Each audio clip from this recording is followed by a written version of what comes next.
Both in the bow and the stern, you go ahead and put in airbags in order to, one, provide flotation, but also take up all that space. If you end up filling your boat with water, you want to make sure that there's the least amount of water in there as possible.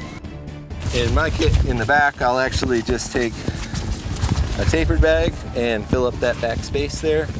I won't be portaging with the kayak built. I'll actually break down the kayak into a much smaller package. That'll enable me to move through some area that would be impossible to move through otherwise. The way that I go ahead and protect my food, I can carry 2 bear cans and position them in right behind the seat. But they also allow you to not always have to kneel.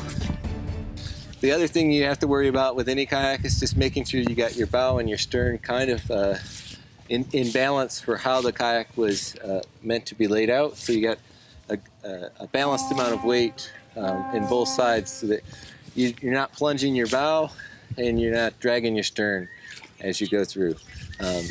Almost all kayaks, you're better off by putting the majority of the weight as close as you can into where the seat is. But if you need to play a game, you can easily put just a little bit of things that are heavy in either of the noses, and that'll help balance it out. So if you got mostly light gear in one spot, just put something heavy in one of the noses, and that will help you get the right trim of your boat. The other thing that I always have with me is my bear spray. Another item that's really important is to go ahead and carry 1 spare jack. For food-wise, I'll have 8 days of full meals.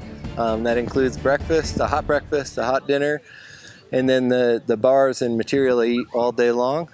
So I carry about a 4,200 calorie per day.